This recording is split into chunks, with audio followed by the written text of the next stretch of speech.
우리가 예수 그리스도를 믿으며 나아갈 때에 예수를 믿는다는 것은 참 쉽지 않은 일인 것 같습니다. 여러분들도 그러시지 않습니까? 예수님을 믿는다고 하지만, 그 하나님을 믿고 따라간다고 하지만, 사실 이 주님을 믿고 따라간다라고 하는 것 자체가 참 쉽지 않습니다. 왜냐하면 주님은 일단 눈에 보이지 않습니다. 어떠한 형상이나 어떠한 모습이 우리의 삶 가운데 분명하게 나타나서 우리를 인도하신다고 한다면 우리가 그 길을 따라가기가 참 쉬울 것 같은데 일단 눈에 보이지 않아요. 그리고 누군가는 하나님의 말씀을 들었다라고 이야기하는데 나는 그 하나님의 말씀이 잘 들리지 않는 것 같습니다.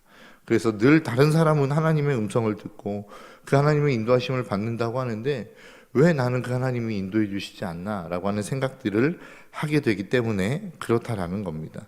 또 세 번째로는 만질 수도 없고 느낄 수도 없습니다. 누군가를 만질 수 있다면 그냥 그 만져지는 그 존재가 나를 이끌어가는 대로 그냥 따라가면 될 텐데 사실은 만져지지도 않고 잘 느껴지지도 않습니다. 그렇기 때문에 우리가 예수 그리스도를 믿고 하나님을 믿는다는 것은 참 쉽지 않은 일입니다. 그럼에도 불구하고 우리가 그 예수 그리스도를 믿는다고 한다면 그 믿음은 참 기적과 같은 일이겠죠. 모든 사람들이 어렵다, 안 된다, 보이지도 않는 분을 어떻게 믿냐, 들리지도 않는 분을 어떻게 믿을 수 있어, 만지지도 못하고 느껴지지도 않는 그분을 우리가 어떻게 믿을 수 있어? 라고 이야기할 때 그분을 믿고 따라간다는 것 자체가 기적 아니겠습니까? 오늘 본문에 129절은 이렇게 말씀합니다. 주의 증거들은 놀라움으로 내 영혼이 이를 지키나이다. 우리가 하나님의 말씀을 지키기 참 쉽지 않은데 오늘 시편의 기자는 뭐라고 이야기하냐면 그 증거들이 굉장히 놀랍다는 겁니다. 대단하다라는 겁니다. 있을 수 없는 일들, 그러한 증거들을 주님이 우리에게 지금 보여주고 있다라고 말씀하고 있는 것이죠. 그래서 나는 그분을 지금 따라갑니다. 그 말씀을 지키고 있습니다. 라고 이야기하는 거예요. 그럼 도대체 그분이 우리에게 나타내고 있는, 하나님이 우리에게 보여주고 있는 증거가 뭐냐는 거예요. 아까도 말씀드렸던 것처럼 볼 수도 없어요. 들을 수도 없어요. 만질 수도 없어요. 그럼에도 불구하고 우리가 그분을 따라갈 수밖에 없는 그 증거들이 과연 우리의 삶 가운데 있더냐라고 하는 것입니다. 우리는 그분이 우리의 삶 가운데 잘 역사하지 않는다고 생각합니다. 그러나 우리의 생각과 우리의 시선을 조금만 돌려보면 그분이 우리의 삶 가운데 얼마나 많은 영역 속에서 우리의 삶 속에 역사하고 계시는지를 우리는 알 수 있다는 것입니다. 여러분들의 삶 속에서 누군가가 미워지는 경험들이 있지 않습니까? 누가 미워질 때 여러분들의 마음은 어떠신가요? 어려우시죠? 내가 사랑해야 되는데, 내가 저 사람을 품어줘야 되는데 그 사람을 미워하는 것, 내 마음대로 안 되는 것, 내가 하나님의 말씀에 쫓아 살아가지 못하는 것에 대한 괴로움이 있단 말입니다.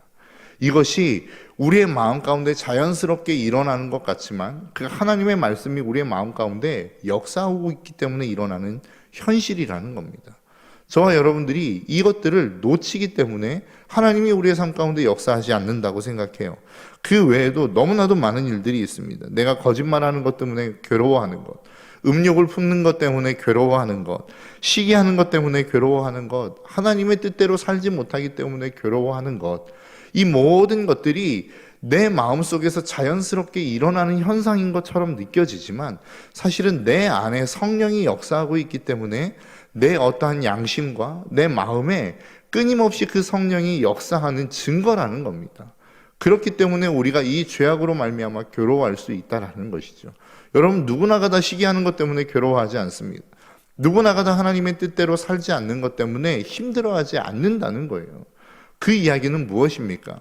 내가 다른 사람과 다르게 하나님의 말씀을 읽지 못함으로 말미암아 괴로워하는 것, 누군가를 바라보고 그냥 힘들어하는 사람을 휙 지나가는 것 때문에 내 마음 가운데 괴로움이 있다라고 하는 것은 내 마음이 선해서가 아니라 내 안에서 성령이 지금도 역사하고 있다라고 하는 증거라는 것입니다. 그 말씀을 읽지 않는 것으로 말미암아, 기도하지 않는 것으로 말미암아, 예배의 자리를 지키지 않는 것으로 말미암아 괴로워하는 것은 하나님이 지금도 내 삶 가운데 역사하고 계신다라고 하는 확실한 증거들이라는 거예요. 우리가 이것들을 눈에 들어 바라보지 못하기 때문에 자꾸만 하나님이 다른 일들로 내 질병을 한 번에 확 고쳐주지 않는다는 이유로 내 삶 가운데 어떤 경제적인 것들이 한 번에 확 좋아지지 않는다라고 하는 이유만으로 하나님이 내 삶 가운데 역사하지 않는다라고 우리는 생각하지만, 우리의 삶 가운데 일어나고 있는 내 마음의 갈등과 내 마음의 어떠한 소원들의 삶 가운데 일어나는 것들을 보면 하나님이 지금 역시도 항상 우리의 삶 가운데 역사하고 계신다라고 하는 사실을 우리는 깨달을 수 있다라는 것입니다. 그래서 오늘 본문은 그렇게 이야기하는 것 아니겠습니까? 주의 증거들은 놀라움으로, 주님이 나와 함께 하시는 증거들이 내 삶 가운데 차고 넘칩니다 라고 지금 이야기하고 있는 거예요. 저와 여러분들의 삶에 이 영적인 눈이 열려 하나님이 나와 함께 하시고 있는 이 증거들을 날마다 발견하고 이것들로 말미암아 기뻐할 수 있는 저와 여러분들의 삶이 되시기를 주님의 이름으로 축복합니다. 그런데 왜 우리는 이것을 보지 못하느냐? 그 다음 절 130절입니다. 주의 말씀을 열면 빛이 비쳐 우둔한 사람을 깨닫게 하나이다. 우리가 이것들을 보지 못하는 이유는 우둔하기 때문입니다. 어리석기 때문입니다. 하나님을 떠나 있기 때문에 그렇다라는 거예요. 여러분 한번 생각해 보십시오. 우리가 이 땅을 살아가며 내가 나를 가장 모릅니다. 보통 그런 이야기 하지 않습니까? 누군가가 이렇게 대화를 하다가 많은 공동체 안에는 누군가가 불편해하는 사람이 있어요. 저 사람은 좀 멀리하고 싶고 저 사람 주변에는 좀 가고 싶지 않는 그런 사람들이 분명히 존재합니다. 그런데 우리가 보통 그런 이야기 하지 않습니까? 왜 저 사람을 싫어하는지 본인만 몰라. 이런 이야기 하지 않습니까? 그런 이야기는 왜 그런 일들이 일어납니까? 가장 자기 자신을 자기가 모르기 때문에 그래요. 자기를 못 보기 때문에 그렇습니다. 자기의 모습을 깨닫지 못하기 때문에 그래요. 내가 욕하고 있는 그 사람과 똑같은 일들을 나도 지금 하고 있다라는 거예요. 그런데 그걸 누구만 몰라요? 자기 자신만 몰라요. 이것이 사람의 모습이라는 겁니다. 이것을 오늘 본문은 뭐라고 이야기합니까? 우둔한 사람이라고 이야기합니다. 많은 사람들 가운데 똑같이 잘못하고 있는 그 모습, 내가 저 사람을 바라보며 욕하고 있는 그 모습이 결국 내 안에 있음에도 불구하고 그 모습을 누구만 못 보느냐? 나만 못 본다라는 거예요. 이게 사람의 모습이라는 겁니다. 그것이 우리의 현실이라는 거예요. 왜 그렇습니까? 우리는 듣고 싶은 것만 듣고 보고 싶은 것만 봅니다. 그렇기 때문에 내 안에 있는 연약함을 내가 인정하고 싶지 않아요. 그래서 우리는 내가 가지고 있는 모습, 내 연약한 모습에 눈을 닫아버립니다. 귀를 닫아버립니다. 마음을 열지 않습니다. 그래서 그것을 직시하고 싶어 하지 않아요. 그렇기 때문에 우리는 자꾸만 우둔해져 가는 것입니다. 그런데 그 우둔해져 가는 이유를 오늘 본문 133절은 이렇게 표현합니다. 나의 발걸음을 주의 말씀에 굳게 세우시고 어떠한 죄악도 나를 주관하지 못하게 하소서. 여러분, 우리가 우둔해져 가는 이유는 죄악이 나를 주관하기 때문입니다. 죄악이 자꾸만 나를 끌어가기 때문에 그렇다라는 거예요. 여러분, 죄악이라고 하는 게 무엇입니까? 예레미야 2장 13절의 말씀에서는 이스라엘 백성의 죄악을 말씀하시면서 우리가 어떤 죄악을 하나님 앞에 저지르고 있는지를 잘 말씀하고 있습니다. 내 백성이 두 가지 악을 행하였나니 곧 그들이 생수의 근원되는 나를 버린 것과 스스로 웅덩이를 판 것인데 그것은 그 물을 가두지 못할 터진 웅덩이니라. 여러분, 이스라엘 백성들이 죄악, 하나님 앞에서 늘 범죄했다라고 하는 죄악이 있는데 그 죄악이 무엇인지 아십니까? 하나님을 버린 것입니다. 하나님을 떠난 것입니다. 그리고 그 하나님을 떠남으로 말미암아 찾아온 공허함, 허무함, 불편함, 이 마음에 그 채울 수 없는 그 마음을 무엇으로 채우냐면 자신이 판 웅덩이를 통해서 그것들을 채우려고 했다라는 거예요. 그것이 이스라엘 백성이 저질렀던 하나님 앞에서의 악이라는 것입니다. 그러니까 예레미야를 통해서 끊임없이 너희는 돌아와라, 돌아와라 라고 하나님이 말씀을 선포하지 않습니까? 그 말씀의 핵심이 뭐예요? 하나님을 버린 그 자리에서 너희는 다시 하나님께로 돌아오라는 것입니다. 우리의 삶도 똑같습니다. 우리가 하나님 앞에 죄악을 저질렀다라고 이야기하죠. 다른 사람을 미워한 것이 죄악일 수 있습니다. 다른 사람을 시기한 것이 죄악일 수 있습니다. 내 마음에 음욕을 품은 것이 죄악일 수 있습니다. 거짓말한 것이 죄악일 수 있습니다. 그러나 진짜 죄악의 근본적인 모습은 무엇이냐? 하나님을 떠난 것이란 말이죠. 그 하나님의 말씀 앞에 서지 않는 거라는 거예요. 그 하나님을 버려버린 것이 우리의 가장 큰 죄악이라는 것입니다.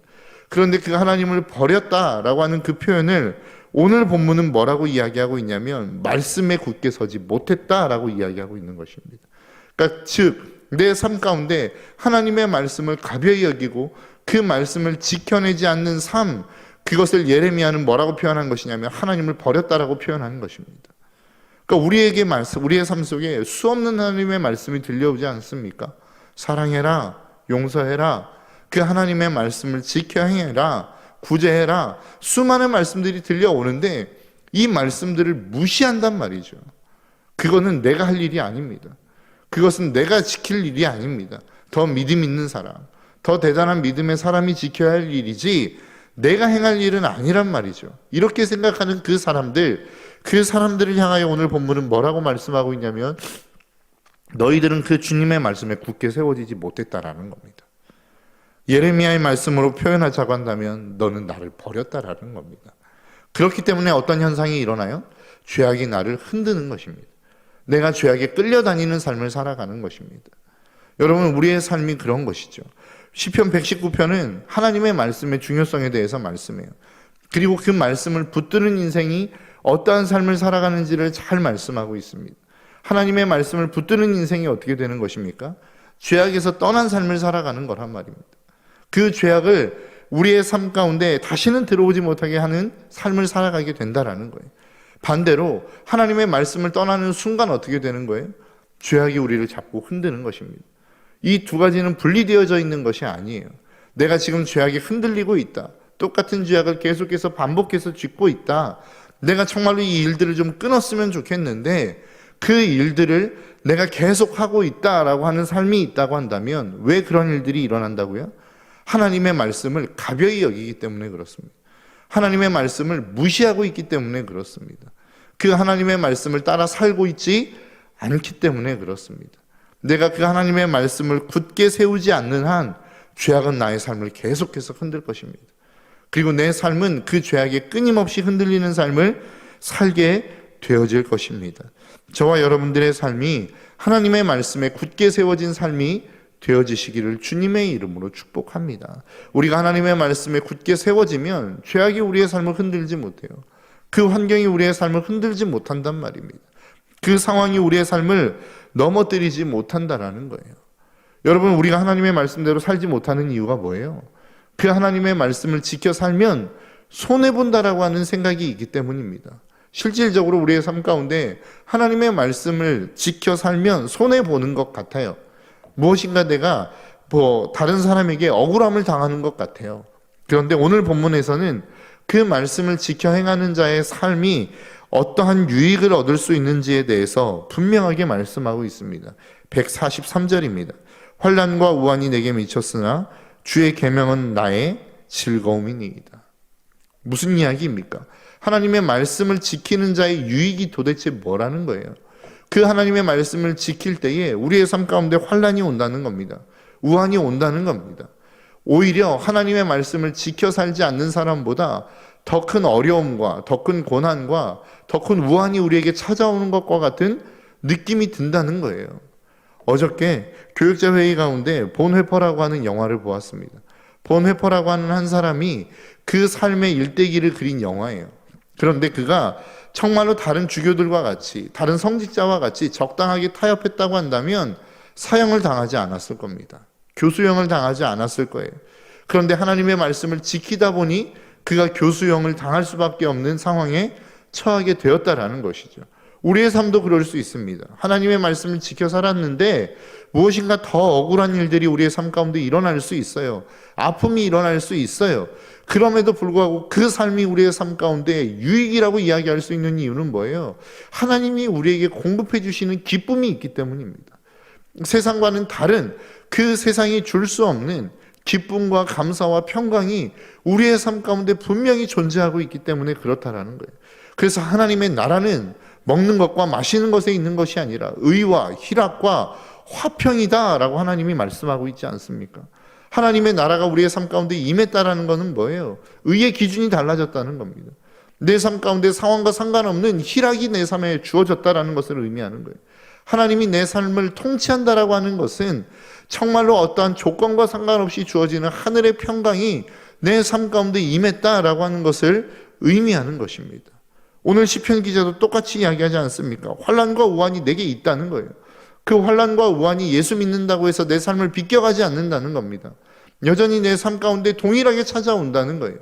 그럼에도 불구하고 그 환난 속에서, 그 우환 속에서 우리는 기쁨을 누릴 수 있다는 거예요.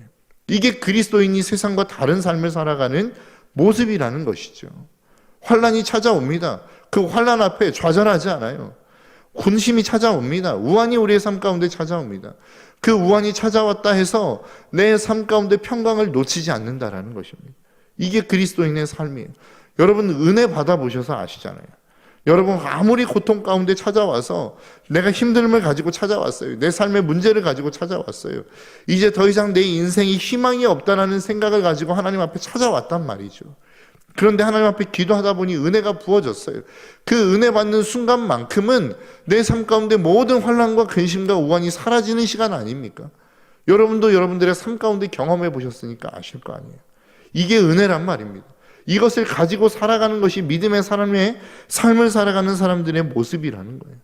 저와 여러분들의 삶이 이 하나님이 주시는 놀라운 은혜, 말씀을 지키며 살아가는 자의 축복을 날마다 누리며 살아가시기를 주님의 이름으로 축복합니다. 그래서 우리의 삶이 날마다 기뻐할 수 없는 중에 기뻐하고 감사할 수 없는 가운데 감사하며 절망 중에서도 여전히 희망을 노래할 수 있는 저와 여러분들의 삶이 되시기를 주님의 이름으로 축복합니다. 이것이 하나님의 통치가 임하는 삶이요 하나님이 다스리시는 삶이라는 사실을 잊지 않으시고 날마다 하나님이 주시는 그 은혜와 축복을 누리며 살아가시는 저와 여러분들의 삶이 되시기를 주님의 이름으로 축복합니다. 기도하겠습니다.